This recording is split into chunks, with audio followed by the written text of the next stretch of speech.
Just now we have dealt with some laws of inheritance and one or other law will be discussed later in this video.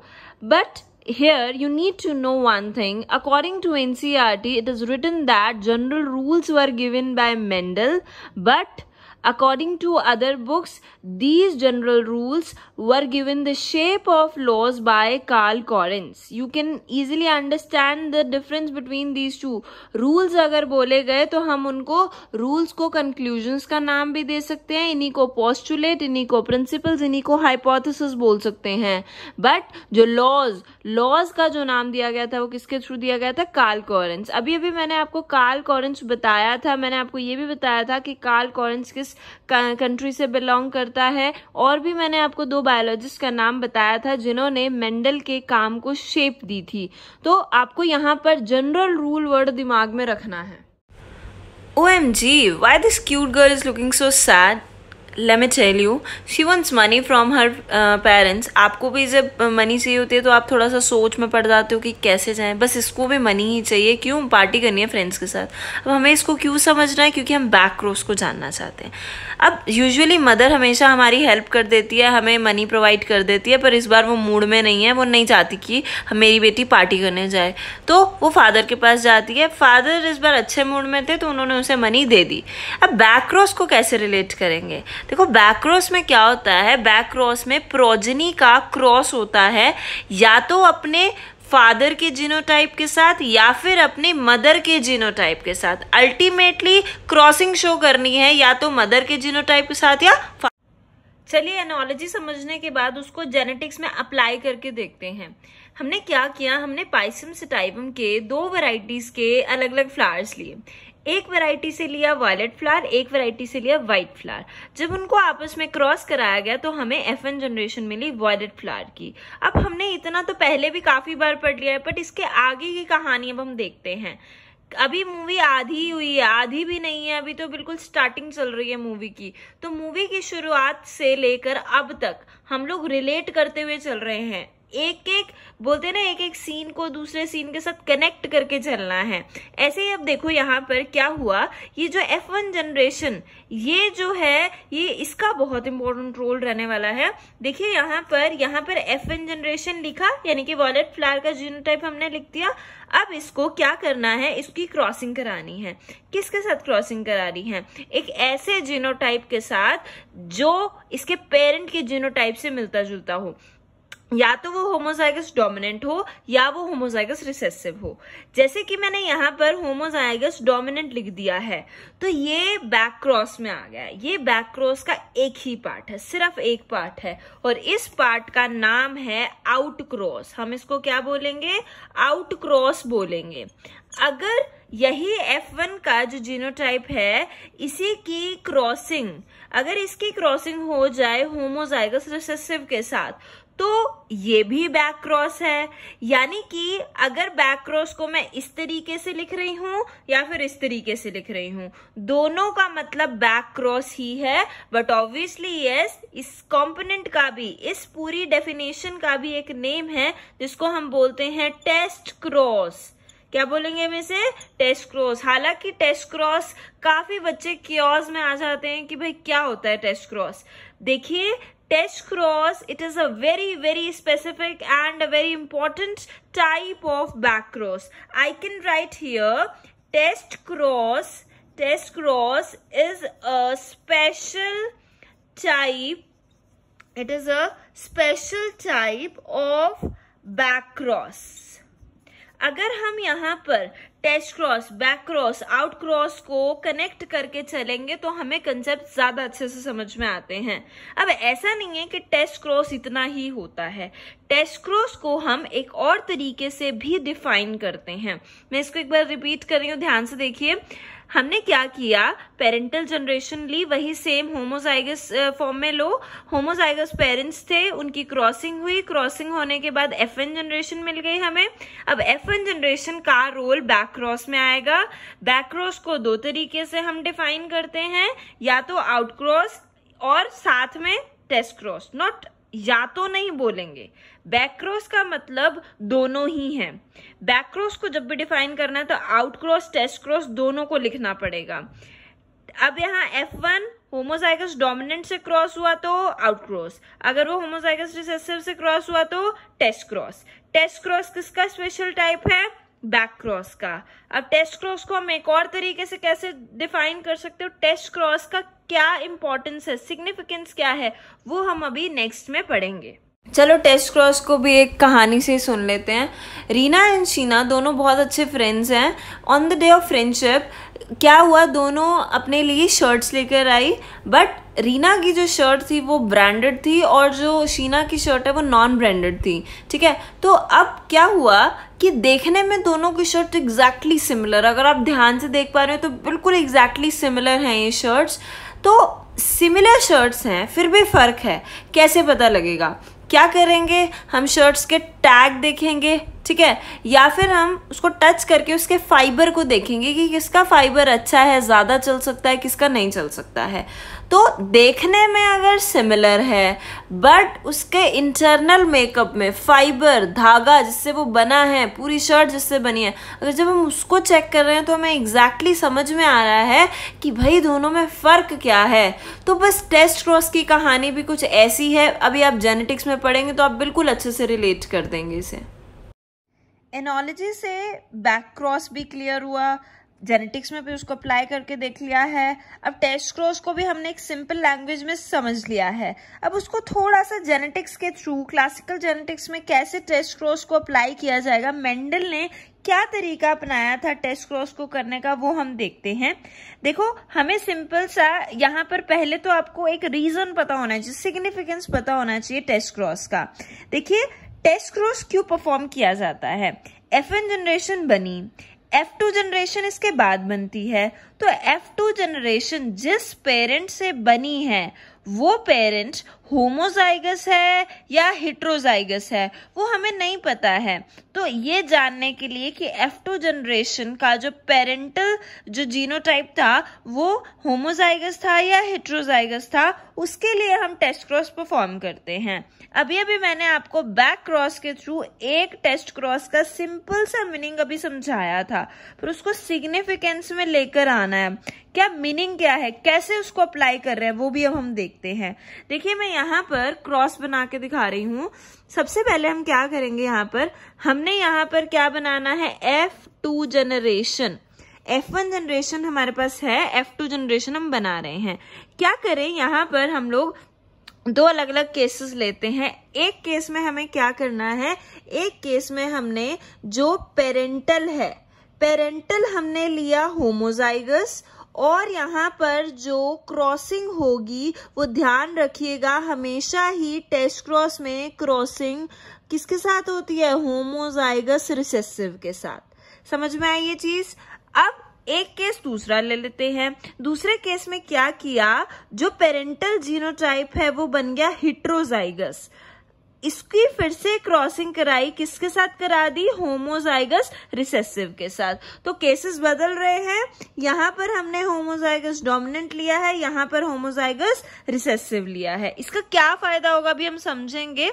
यहाँ पर देखो, back cross में जब मैंने आपको test cross समझाया था तो कौन सा केस था, इसको रिलेट करो, सेकेंड वाला केस इससे मिलता जुलता है, यही केस मैं आपको यहाँ पर बता चुकी हूँ।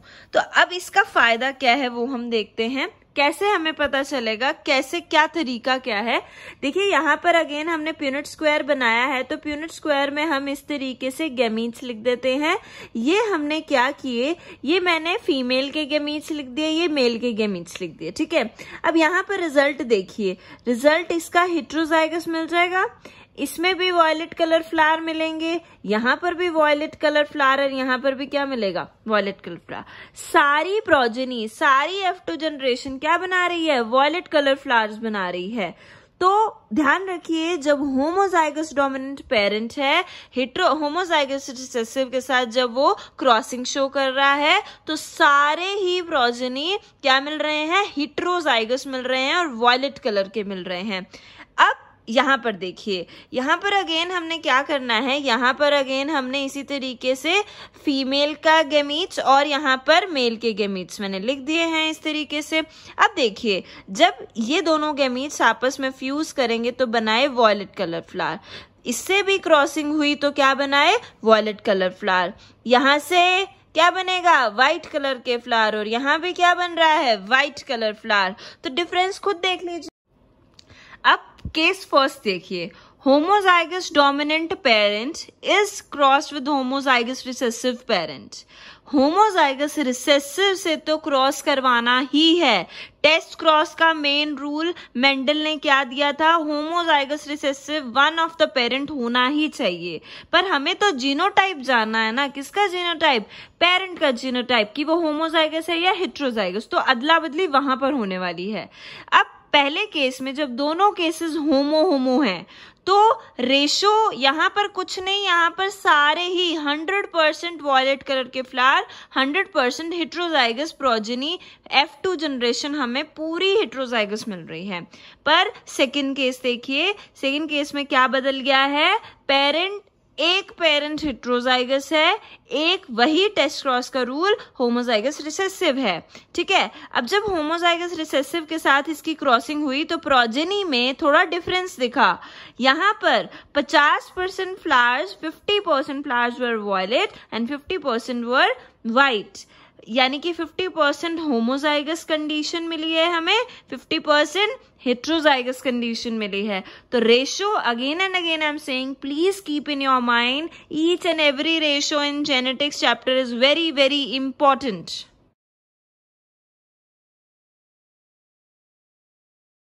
टॉपिक तो पढ़ लिया बट उसका सिग्निफिकेंस नहीं पता तो उसका कोई फायदा नहीं है। ठीक है, तो पहले हम लोग इसका सिग्निफिकेंस पढ़ लेते हैं। Cross each homozygous with an individual who does not have the trait. अभी यहाँ पर इसको मैं क्रॉस से समझाने की कोशिश करती हूँ। आप बस इतना ध्यान रखिए कि मुझे क्या करना है, अभी एक ऐसी क्रॉसिंग शो करनी है जिसमें एक पेरेंट होमोजाइगस होना चाहिए। होमोजाइगस पर फोकस करना। अब यहाँ पर एक पेरेंट लिया, यहाँ पर होमोजाइगस डोमिनेंट, इसको हमने कंसिडर किया मेल, और इसकी क्रॉसिंग हुई फीमेल के साथ जो होमोजाइगस रिसेसिव थी। ठीक है, अब यहाँ पर देखो, हमें पता है रिजल्ट हमें हेट्रोजाइगस फॉर्म में ही मिलने वाला है। अब क्योंकि यहाँ पर डोमिनेंट होमोजाइगस डोमिनेंट केस था, इसीलिए लॉ ऑफ डोमिनेंस अपना काम कर गया और केस हमें ये मिल गया, F1 प्रोजेनी हमें यहाँ पर हेट्रोजाइगस फॉर्म में मिल गई। अब मैं क्या करती हूँ, यहाँ पर मेल पेरेंट के जीनोटाइप को चेंज कर देती हूँ। मान लो मैंने यहाँ पर लिख दिया capital T small t, crossing हुई स्मॉल t के साथ। अगेन यहाँ पर ये फीमेल कंसिडर की और ये हमने कंसिडर किया मेल। अब खुद प्यूनेट स्क्वायर बनाओ, क्रॉसिंग करवाओ। यहाँ पर क्रॉसिंग से हमें जो रिजल्ट्स मिलेंगे वो ये दो रिजल्ट्स मिलेंगे। अब मुझे इतना बताओ, आपको कहाँ पर ज्यादा डिजायरेबल कैरेक्टर दिख रहा है? इसमें यहाँ पर प्रोजेनी का चांस क्या है? ऑब्वियसली है, प्रोजेनी तो बनेगी, यहाँ पर भी डोमिनेटिंग में बन जाएगी।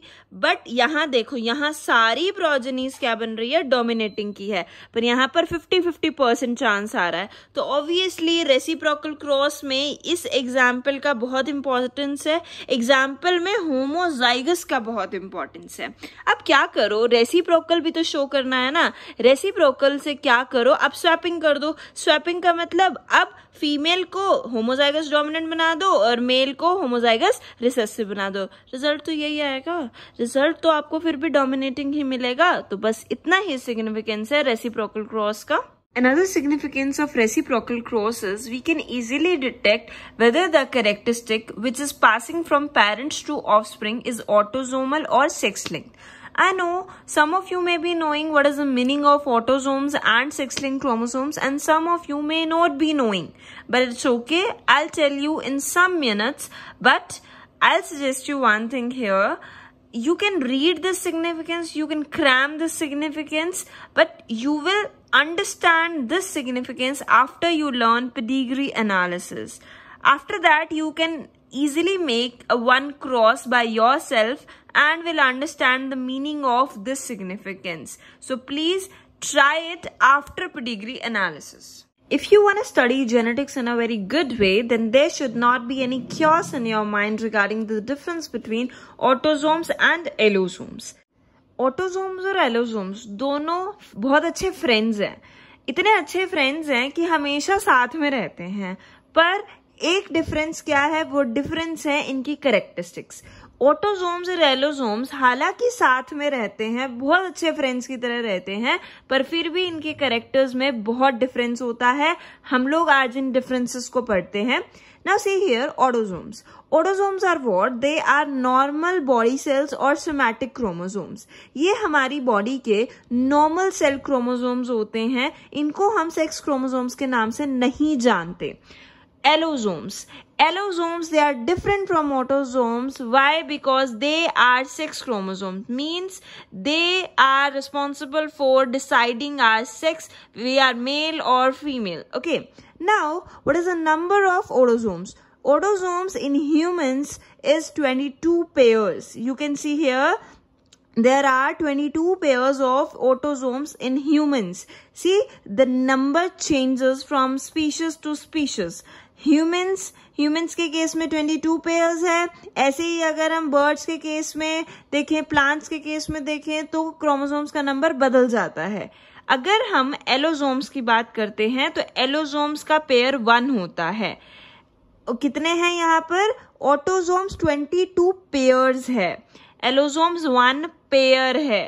अब पेयर में बात कर रहे हैं तो अगर फीमेल की बात करोगे तो एक्स क्रोमोसोम रहेगा और मेल की बात करेंगे तो XY रहेगा। अब आप ध्यान से देखिए, यहाँ एक क्वेश्चन पूछा जाता है कि अगर हम मेल के क्रोमोसोम्स की बात करें, वो भी एलोजोम्स यानी कि सेक्स क्रोमोसोम्स की, तो दे आर हेट्रोजाइगस।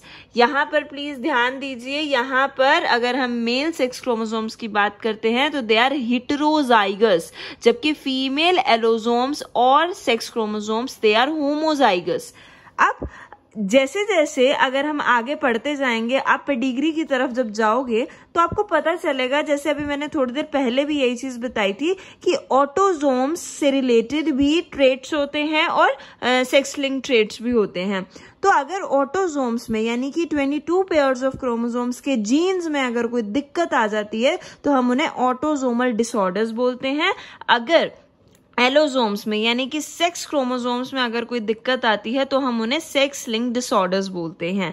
मैंने यहाँ पर नॉर्मल सा एक यहाँ पर वैल्यू लिखी है क्रोमोसोम्स की। देखिए, ह्यूमन के मेल में कितने क्रोमोसोम्स हैं? 46। डिप्लॉयड हुआ, मैंने आपको पहले भी बताया है, एक इंडिविजुअल, चाहे वो मेल है चाहे वो फीमेल है, वो डिप्लॉयड है। खुद में क्या है? वो डिप्लॉयड है। उसकी बॉडी के हर सेल के पास 46 क्रोमोसोम्स होंगे। 46 क्रोमोसोम्स जब एक मेल या फीमेल जब अपनी रिप्रोडक्टिव स्टेज में जाता है तब उसके स्टेज में गैमीट्स प्रोड्यूस होते हैं। गैमीट्स के पास सेक्स क्रोमोसोम्स होते हैं। तो यहाँ देखिए, ह्यूमन मेल डिप्लॉयड सेल जब ये गैमीट्स प्रोड्यूस करेगा तो 2 टाइप के गैमीट्स प्रोड्यूस करेगा। एक टाइप 22+X होगा, एक टाइप 22+Y होगा। जबकि फीमेल के केस में देखोगे तो फीमेल के केस में जब वो रिप्रोडक्टिव स्टेज में जाती है, वहां पर जब उसके गैमीट्स प्रोड्यूस होते हैं तो गैमीट्स एक ही टाइप का होता है, 22+X। नो डाउट, क्योंकि यहाँ पर हम 46 की टर्म्स में बता रहे हैं तो इसलिए मैंने यहाँ 2 बार लिख दिया है। जबकि आपको मैंने पहले भी बताया, आप टाइप ऑफ गैमीट देखिए, टाइप ऑफ गैमीट एक है बट टोटल करना है, तो इसलिए मैंने यहाँ पर 46 के हिसाब से 22+X और 22+X लिख दिया है।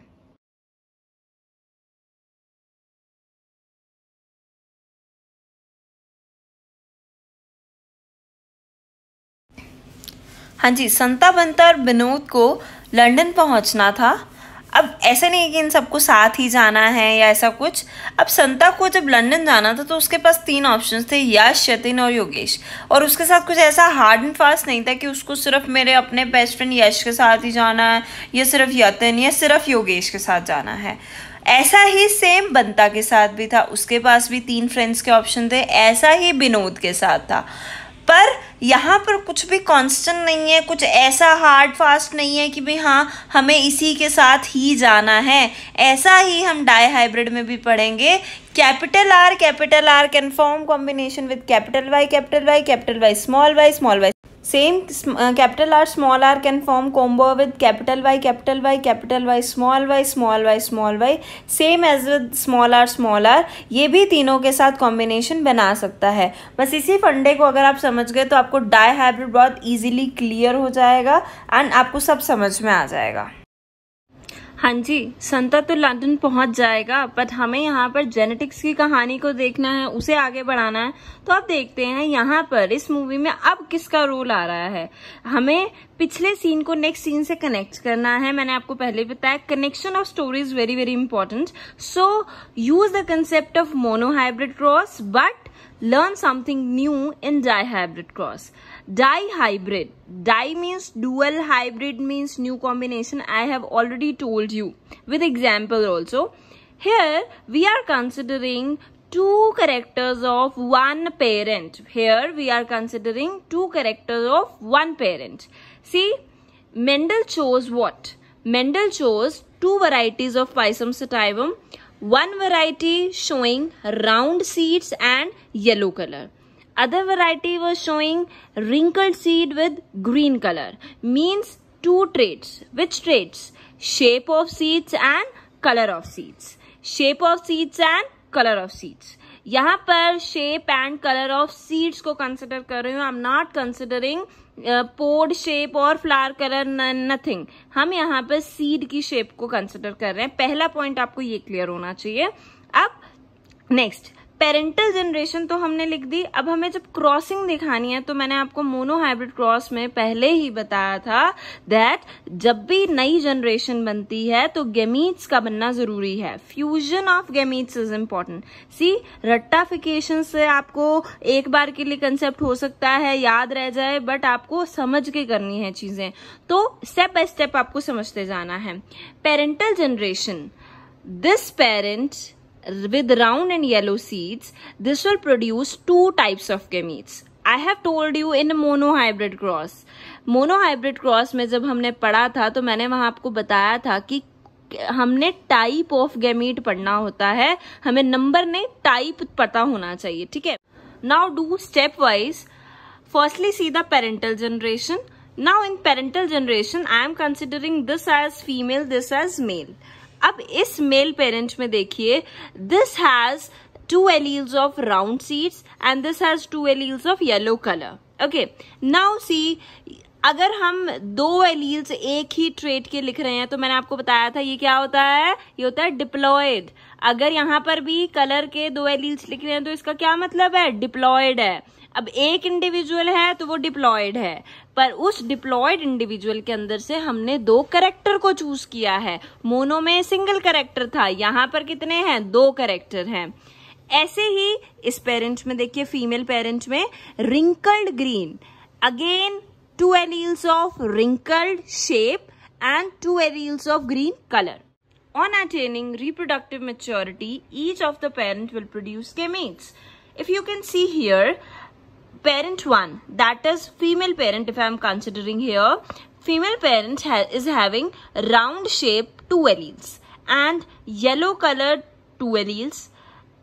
अगर यहाँ पर दो एलील है तो गैमीट में ऑब्वियसली एक ही टाइप का एलील बन रहा है, और अगर हम यहाँ पर येलो के एलील्स देखें तो भी वो एक ही टाइप का बन रहा है. अगर मैं यहाँ पर रिंकल्ड ग्रीन की बात कर रही हूँ तो रिंकल्ड के केस में भी क्या हो रहा है, एक ही टाइप का एलील बन रहा है, और अगर हम यहाँ पर ग्रीन की बात करें तो अगेन एक ही टाइप का एलील होगा.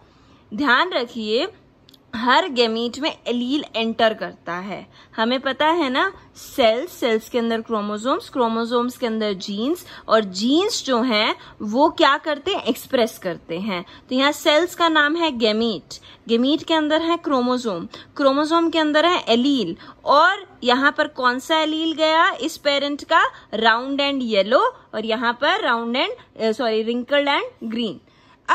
Diploid generation, haploid generation. Now these gametes will fuse. When they will fuse, they will produce F1 generation. What is the name of F1 generation? That is round yellow seeds. Again, law of dominance will be applied here. But it is different from parental generation. See here, it is heterozygous. It is not homozygous, it is heterozygous. before moving towards F2 generation, we need to know how the process will proceed. यहाँ पर again F1 generation की selfing होती है. F1 generation selfing show करेगा और F2 generation बना देगा. अब आप ध्यान से देखिए, यहाँ पर बहुत इंपॉर्टेंट सा स्टेप आ रहा है. सबसे पहले अगर मैं यहाँ पर आपको एक कंडीशन बताऊं, यहाँ पर हमें एक लॉ बताना है जिसको हम लॉ ऑफ इंडिपेंडेंट असॉर्टमेंट के नाम से जानते हैं, जो मेंडल का ही एक इम्पॉर्टेंट कंक्लूजन था, जिसको कार्ल कॉरेंस ने अपना नाम दिया लॉ की फॉर्म में. अब यहाँ पर देखिए, ये जो कैपिटल आर एलील है, ये जो कैपिटल आर एलील है, इसके चांसेस हैं कि ये वाई के साथ, कैपिटल वाई के साथ जा सकता है और यही कैपिटल आर स्मॉल वाई के साथ भी जा सकता है. भाई कोई भी मतलब कोई फिक्स्ड नहीं है कि भाई कैपिटल आर हमेशा कैपिटल वाई के साथ ही रहेगा. कॉम्बिनेशन उसका किसी के साथ भी हो सकता है. ये रैंडम होता है. एलील्स जो होते हैं वो रैंडमली डिस्ट्रीब्यूट होते हैं. अगर आप लॉ ऑफ सेग्रीगेशन को भी याद करो तो वहां पर भी रैंडम डिस्ट्रीब्यूशन ऑफ एलील्स थी, यहां पर भी रैंडम डिस्ट्रीब्यूशन है.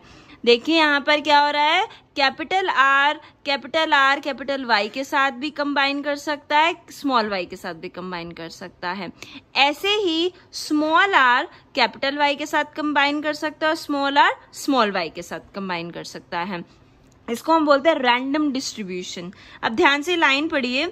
Allele of one trait can combine with any of the allele of other trait. पहली ट्रेट कौन सी ली हमने, सीड शेप, एंड दूसरी ट्रेट हमने कौन सी ली, सीड कलर. इस लाइन को बहुत अच्छे से दिमाग में बिठा लीजिए.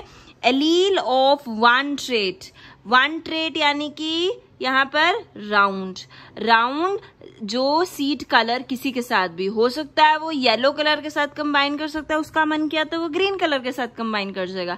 ऐसे रिंकल्ड खुद में रिसेसिव है, बट ऐसा नहीं है कि उसको कलर भी रिसेसिव भी मिलेगा. उसको कलर येलो भी मिल सकता है, उसको कलर अगर हम बात करें तो ग्रीन भी मिल सकता है. तो होप नहीं हारनी चाहिए, चांदी कभी भी हो जाती है. अगर आप पहले गरीब थे तो बाद में अमीर बन सकते हो, और अगर आप अमीर हो तो कभी भी आपके घर में गरीबी आ जाए, हमें पता नहीं चलता. तो बस यही केस यहाँ पर है. हमें ये तो पता चल गई कि कौन से एलील की प्रोबेबिलिटी किस एलील के साथ अपीयर होने की है. जैसे कि मैंने आपको अभी भी बताया कि अमीर हमेशा अमीर नहीं रहता और गरीब हमेशा गरीब नहीं रहता. कभी कभी गरीब की भी चांदी हो जाती है, कभी कभी अमीर भी गरीबी में डूब जाता है. अब क्या हुआ है यहाँ पर जी, राउंड एलील जो हैं ये काफी किस्मत वाले हैं, तो इनको आगे चलकर भी किसी चीज का कोई नुकसान नहीं होना. चाहे कोरोना आ गया, चाहे कुछ हो गया, बट फिर भी इनको कोई नुकसान नहीं हुआ, क्योंकि ऑलरेडी इनके पास इतना पैसा है. ऊपर से उनको एक और चांदी मिल गई, उनका एक और बिजनेस स्टार्ट हो गया. अब यहाँ पर कैसा बिजनेस देखिए, राउंड तो करेक्टर था ही, साथ में येलो एलील और मिल गया. तो ठीक है जी, अमीर और अमीर हो गया है. अब नेक्स्ट देखते हैं, ये जो कैपिटल आर है, यहाँ पर इस आर की किस्मत उतनी अच्छी नहीं है जी. कोरोना आया, कोरोना ने इसके बिजनेस को थोड़ा ठप कर दिया है.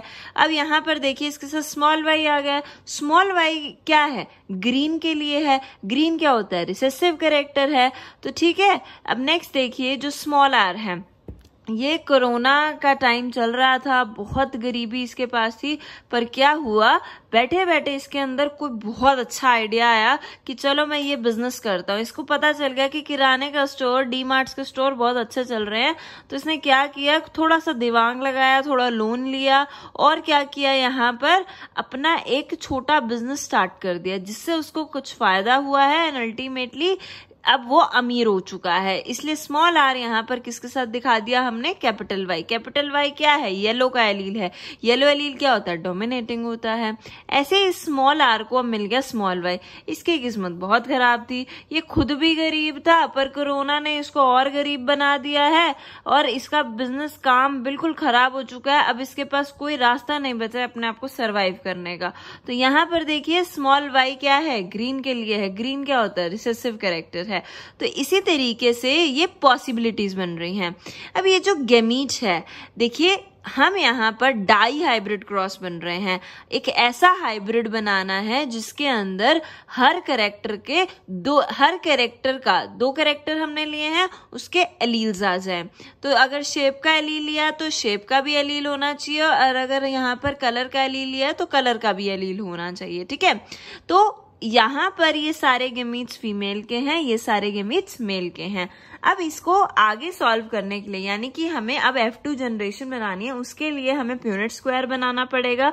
प्यूनेट स्क्वायर के अलावा there is another method to get what F2 generation. F2 generation की जो प्रोजेनी होती है उसको अगर हमें सॉल्व करना है, हमें निकालना है, तो हम उसके लिए कौन सा मेथड अपनाते हैं? प्यूनेट स्क्वायर के साथ साथ हम लोग एक और मेथड अपना सकते हैं, that is fork line method. इस फोक लाइन मेथड को मैं एक सेपरेट वीडियो में आपको बता दूंगी, बट आप फिलहाल प्यूनेट स्क्वायर के थ्रू ही इसको अच्छे से समझ सकते हैं। फिर लास्ट में आपको क्या करना होता है, you need to remember by heart the phenotypic and genotypic ratio. मैंने आपको बार बार बोल रही हूँ, कोई भी कोड अगर मैं आपको बता रही हूँ, कोई भी फिनोटिपिक रेशियो, कोई भी जीनोटिपिक रेशियो, कैसा भी हो, you need to remember those ratios.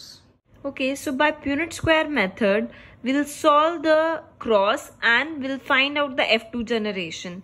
These all are the progenies of F2 generation. Let me clear you. This is what? This is F2 generation. कई बच्चों को क्या होता है, पूरा स्क्वायर पढ़ लेते हैं, सब पढ़ लिया, ये नहीं पता उसका फायदा क्या है, उसके लिए हम मतलब सॉल्व क्यों कर रहे हैं ये ही नहीं पता होता बच्चों को।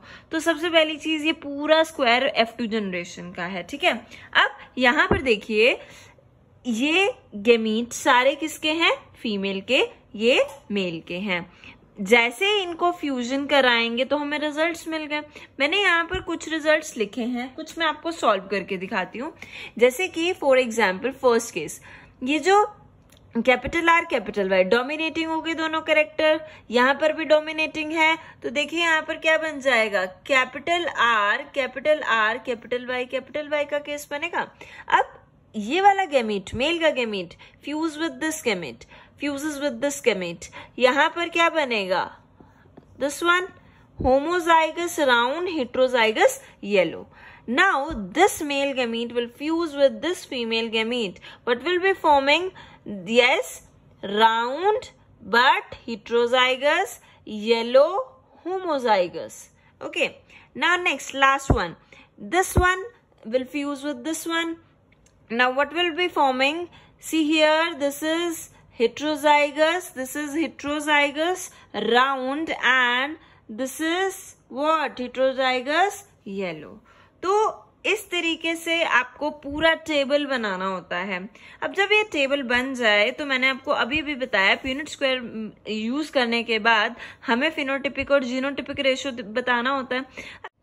From this table you can easily find out the phenotypic and genotypic ratio.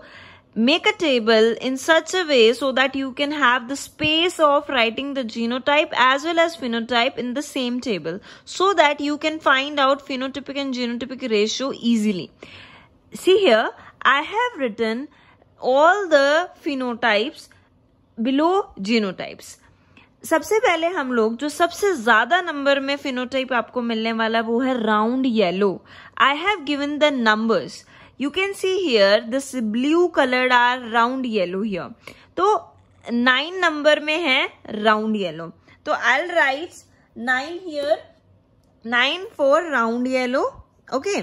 अब next देखते हैं round green. अगर मैं आप नंबरिंग देखेंगे यहाँ पे तो आपको सिर्फ 3 ग्रीन मिलेंगे, 1, 2 and 3.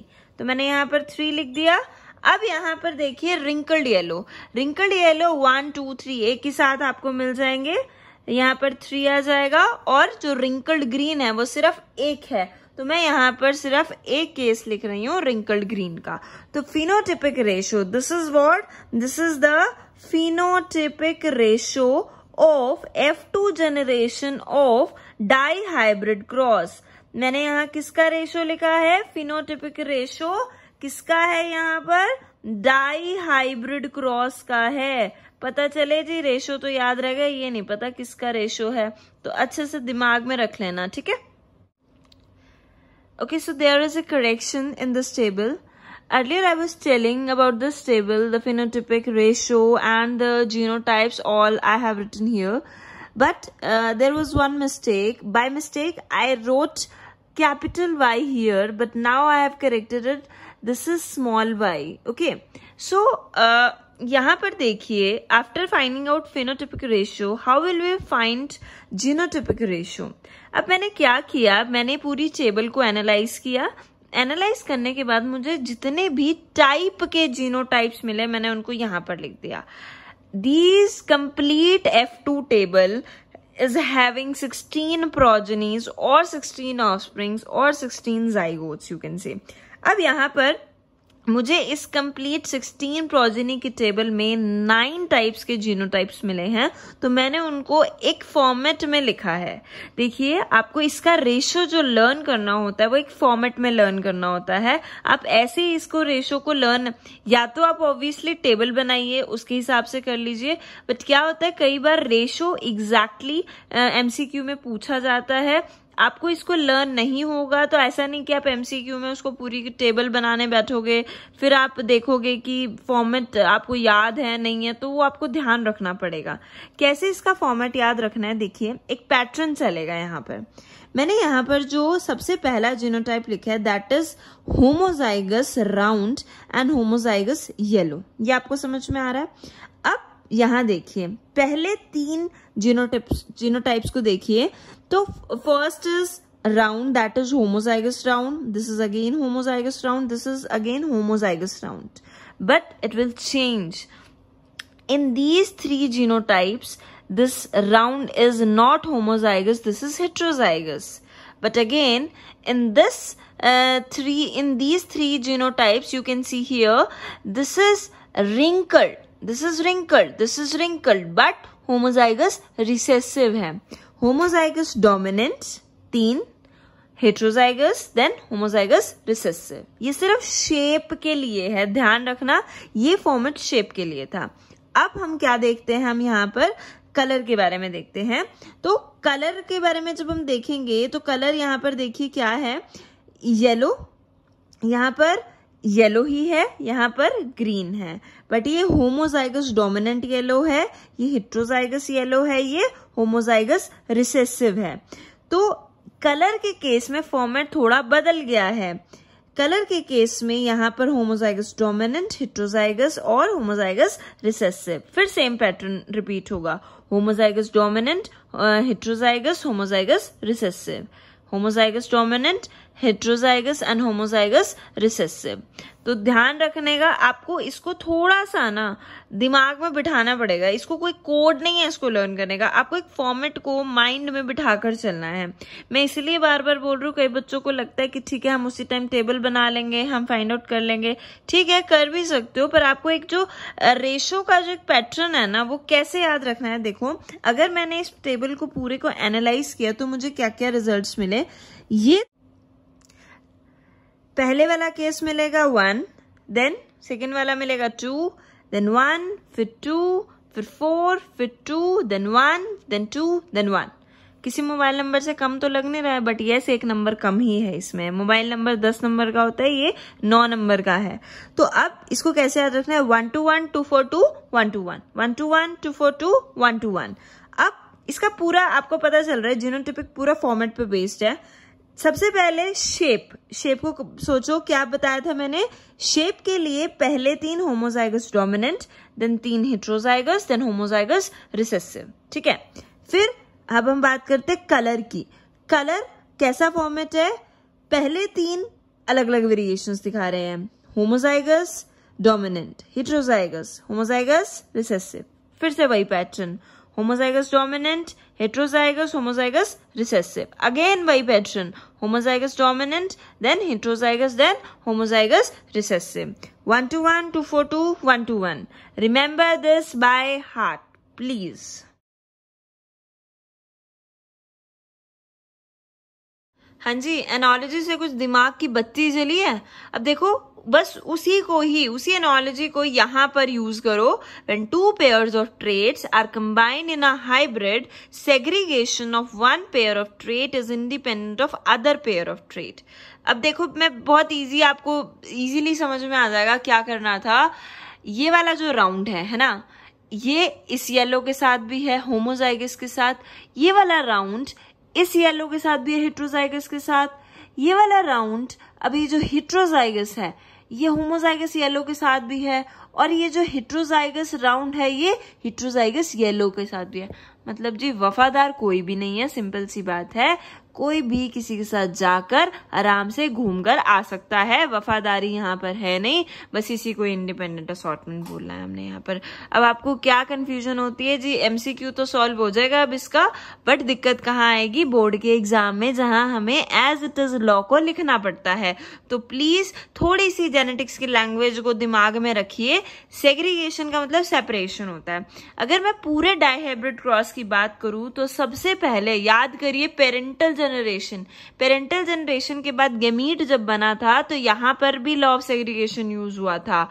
फिर आपने जब F1 जनरेशन बनाई तो वहां लॉ ऑफ डोमिनेंस भी यूज हो रहा था। अब यहां पर अगर मैं बात करूं लॉ ऑफ पेयर्ड फैक्टर, तो लॉ ऑफ पेयर्ड फैक्टर हर जगह चल रहा है। अब नया जो डाइहाइब्रिड क्रॉस में हमें समझ में आया वो क्या था, law of independent assortment. Please do remember this point, this law is having exceptions. हम इनके एक्सेप्शंस को भी डिस्कस करेंगे, बट ये लॉ के नाम से नहीं जाना जाता है क्योंकि यूनिवर्सली एप्लीकेबल नहीं है। हालांकि ये one of the most important statement by Mendel है, most important conclusion of Mendel है, बट फिर भी यहां पर हम इसे लॉ इसलिए नहीं कंसिडर करते क्योंकि लॉ ऑफ सेग्रीगेशन की तरह नहीं है ये एक्सेप्शंस के साथ प्रेजेंट होता है, दिमाग में रखना है। Here in this summary we are going to deal with n is that number of heterozygote. n को यहाँ पर कैसे यूज करना है वो हम देखते हैं। देखिए जब आपने F1 जनरेशन से F2 जनरेशन बनाया तो वहां जो फॉर्मूले, वहां जो हमें डाटा मिलेगा वो उसी की टेबल यहाँ पर बनाई गई है। सबसे पहले देखिए यहाँ पर क्रॉसिंग किसके बीच में है। We have taken another example of Pisum sativum characteristics. हमने क्या किया, हमने एक वैरायटी का वॉयलेट फ्लावर एंड उसी वैरायटी का येलो सीड का कैरेक्टर लिया। हमने दूसरी वैरायटी को पाइसम सेटाइवम को चूज किया जिसके फ्लावर व्हाइट थे और सीड क्या थे, ग्रीन, यानी कि ये डोमिनेंट पेरेंट है, ये रिसेसिव है। आप इसको फीमेल मान सकते हो, इसको मेल मान सकते हो। जब इनकी F1 जनरेशन मिली, अगेन लॉ ऑफ डोमिनेंस के अकॉर्डिंग जो violet flower and yellow seed मिल गए हैं। अब इतना रोल हमें यहाँ पर, इसका सिर्फ इतना रोल है कि हमें F2 जनरेशन निकालनी है। F2 जनरेशन निकालने के लिए क्या करना है, सेल्फिंग ऑफ F1 जनरेशन। अब मैंने आपको अभी भी बताया कि जो फॉर्मूले यहाँ पर यूज होंगे वो F1 जनरेशन से F2 को बनाने के लिए यूज होंगे। तो देखिए जब आप सेल्फिंग करा रहे हो तो सेल्फिंग में पेरेंट्स को देखिए, ये F1 जनरेशन हमने लिखा, इसी की सेल्फिंग हुई तो इसको हमने मान लिया, इसको हम मान लेते हैं जी फीमेल या मेल, इसको हम मान लेते हैं फीमेल। अब यहाँ देखिए इस पेरेंटल जनरेशन में, पेरेंटल जनरेशन किसकी है, F2 की है। किससे आई, सेल्फिंग ऑफ F1 से आई है। अब यहाँ पर ध्यान से देखिए क्या लिखा हुआ है, capital W small w capital Y small y, ठीक है। This is what, this is telling number of heterozygote. ये एक हेट्रोजाइगोट है, ये दूसरा हेट्रोजाइगोट है, यहाँ पर भी वही बनेगा। तो हम टोटल में इसको 2 हेट्रोजाइगोट्स कंसिडर करेंगे। नंबर ऑफ हेट्रोजाइगोट्स कितने हुए, 2 हुए हैं, ठीक है। तो हम यहाँ पर फॉर्मूला जो लिखेंगे टाइप ऑफ गैमीट का होता है 2n। n हमें मिल रहा है यहाँ से 2, तो यहाँ पर n यानी कि 2 की पावर 4 आ गई है यहाँ पर, ठीक है। अब देखो नंबर ऑफ जाइगोट्स या फिर ऑफस्प्रिंग निकालने का जो तरीका होता है वो क्या होता है, हमें क्या करना है, गैमीट का स्क्वायर करना होता है। सिंपल सा फॉर्मूला आता है गैमीट का स्क्वायर। ये मोनोहाइब्रिड में भी, डाई हाइब्रिड, ट्राई हाइब्रिड, हर किसी में यही फॉर्मूला लगेगा, बट आपको गैमीट का नंबर अच्छे से पता होना चाहिए। अब आप खुद सोचिए, जब हमने F2 जनरेशन का प्यूनेट स्क्वायर बनाया था तो टोटल कितने जाइगोट्स मिले थे, 16 मिल रहे थे। तो देखते हैं, क्रॉस वेरीफाई करते हैं। देखिए यहाँ पर भी 16 हैं। अब आप दोनों को क्रॉस वेरीफाई करके देखिए, गैमीट कितने बन रहे थे, 4। आपको अगर यहाँ पर दिखाई दे रहे हों तो ये देखिए कितने यहाँ पर 2 हेटेरोजाइगोट से आपको कितने गैमीट मिल रहे हैं? 4 ही तो मिल रहे हैं, तो बस यहाँ 4 नंबर आ गया है। 2 हेटेरोजाइगोट से कितना नंबर मिल रहा है? 4 मिल रहा है, तो बस हमारे पास 4 यहाँ पर नंबर आ गया है। नंबर ऑफ जाइगोट्स क्या होता है? गैमीट का स्क्वायर होता है। देखिए यहाँ पर रट्टाफिकेशन नहीं करना है, बस आपको थोड़ा सा लॉजिक्स को याद रखना है कि हमने फॉर्मूला जो बनाया है वो किस बेसिस पर बनाया है, ठीक है। अब नंबर ऑफ फिनोटाइप की बात करते हैं। फिनोटाइप देखिए, अगर मैं प्यूनिट स्क्वायर बनाऊं तो प्यूनिट स्क्वायर में हमें यही 4 ही फिनोटाइप्स मिलने वाले हैं, तो बस कितने आ जाएंगे?